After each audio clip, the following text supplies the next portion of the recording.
Exercise 15. Sports. Sports are very important in British life. It's possible to practice all kinds of sports in Britain. You can see water sports, sailing and rowing are practiced on the lakes, rivers, and coastlines. These kinds of sports are more popular in summer. Walking, rock climbing, and horse riding are all good ways to explore the landscape. Nearer your home, you will certainly find outdoor pitches for football, cricket, and other team games. Tennis is played on outdoor courts in the summer, while squash has become a popular game in recent years, as it can be played year-round on indoor courts. Most colleges and towns will also have indoor swimming pools, and some have ice skating rinks. Many colleges have their own extremely impressive sports facilities, and this is the best place to find what is available. For example, most universities have a day at the start of the year when all the clubs and societies advertise their activities, and you can go round and choose which you would like to join. The most popular outdoor spectator sports are football and horse racing. Most large towns have their own football team and ground, while race courses are found in the country and outside most major cities. All forms of motor racing are also popular. Sport plays such a large part in British life that many idioms in the English language have come from the world of sport. For example, to play the game means to be fair, and that's not cricket means that's not fair. The most popular sport in Britain as a whole is football. A lot of people support their local clubs at matches on Saturday afternoons or watch the matches live on television. Exercise 11. Inventor of the telephone. Today, people can talk to each other even if they are thousands of miles apart. They can hear each other as clearly as if they were in the same room. The man who made this possible was Alexander Graham Bell. His invention is the telephone. The telephone sends the human voice from one end of the world to the other. Bell is famous not only as an inventor. He is also well known as a writer of books to help people who cannot speak or hear. He was a teacher of such people. This made him interested in sound. This interest led to his invention. Alexander Bell was born in Edinburgh, Scotland, in 1847. As a boy, he was interested in inventions. He went to the universities of Edinburgh and London.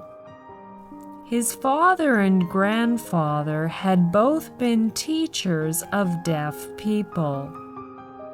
His father had worked out a system of visible speech. That is a system by which a deaf person can see what people say by reading their lips. Bell learned this system. He soon became a teacher of the deaf, and he opened his own school for deaf people in Canada. Through his teaching, Bell became interested in the sound of the human voice. He thought that it should be possible to send sound across a distance. That is what the word telephone means, far sound. With his assistant, Thomas A. Watson, he worked day and night on this idea. They strung wires across several rooms. Each time when they thought that they had found a way, they tried to talk through the wires. Each time they were disappointed. After each failure, they made some changes and tried again. Then one day, in June of 1875, Watson, who was downstairs, heard Bell's voice from the attic. "Mr. Watson, please come here. I want you." Watson was so excited that he ran upstairs crying, "I heard you, Mr. Bell. I heard you clearly." On that day, the telephone had been invented. The words Bell spoke to Watson was the first telephone message ever sent. Bell and Watson continued to work to improve the telephone. The first long-distance, two-way telephone conversation took place later that same year. It was between Boston and Cambridge, Massachusetts, a distance of 2 miles. In 1877, a telephone company was formed.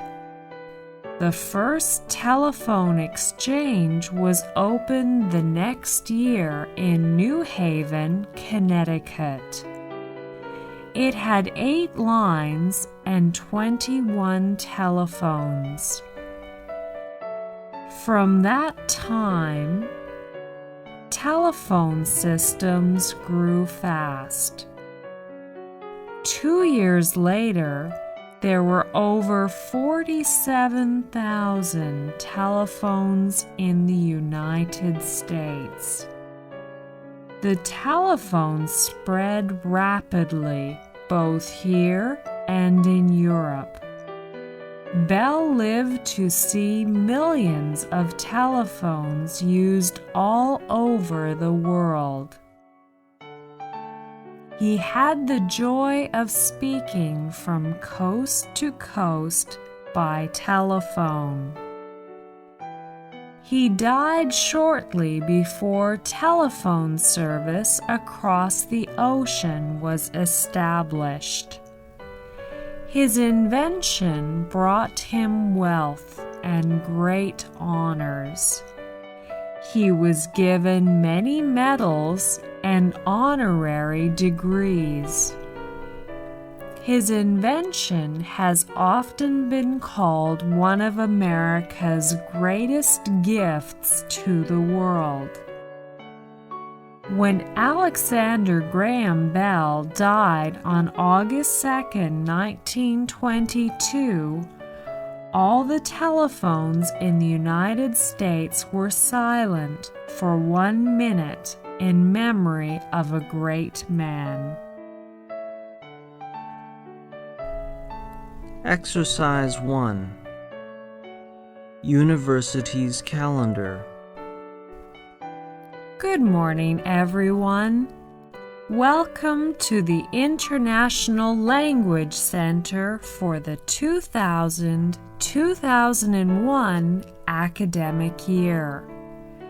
We hope this year will be a year of success for you. Now, let me give you a quick rundown of our calendar for the first quarter. The orientation for new students will be held next Thursday, August 31st. September 4th will be our holiday. That is Labor Day, so there will be no school on that day. The first day of class will be on Tuesday, September 5th. About 1 month later, there will come another holiday, Thanksgiving Day. That's October 9th. There is no school on that Monday. November 9th will be our last day of class. That's Thursday. The following day will be exam day. Please remember that's November 10th and be prepared for the examination. I'd like to tell you that regular attendance at this school is necessary in all classes and lectures. We expect at least 90% attendance. Attendance is taken by each subject teacher. You know you cannot succeed in school if attendance is irregular. Absences of 20% or more will result in students being placed on probation for 1 quarter. Continued absences may result in the student being required to withdraw from the school. It's our expectation you will all grow to realize your full potential and contribute your talents to this year's activities. Exercise 4. The first year undergraduates. Is this seat taken? No. May I sit here? Please do. Are you a new student? Yes, I'm Marty from Korea. I got here only yesterday. I'm Alan, second year in law. Nice to meet you. Nice to meet you too. Alan, could you tell me something about the first year student's life here? Okay. You know, the first year student's life can be exciting, but terrifying for the first week. Why is it terrifying? Oh, many first-year students will feel very homesick for the first week since this is their first time away from home. By the way, do you live on campus? Yes, I live in a hall of residence. That's good. Living in a hall of residence soon helps you to make some new friends. You know, the university always provides accommodation to the first-year students. They may move out into a rented room in their second or third year, or share a house with friends. I see. That's reasonable for the first-year students so they don't worry about their accommodation and transportation problems. That's right. During the first week, all the clubs and societies will hold a students' fair, during which they try to persuade new students to join their society. Oh, I heard about that. I expected this kind of fair. I'd like to join some sports clubs so I will have something to do in my spare time. The first-year students are told that it is important for them to come into contact with many opinions and activities during their time at university. The first week, you may be taken to visit the campus. You can see groups of students walking around the huge campus, finding their way around in the first week of university. And at weekends, the university may organize some trips to places nearby, so you will be quite busy for the first few weeks. It sounds good. All the activities will keep me busy. Thank you, Alan. You are welcome, and hope you will enjoy your stay here.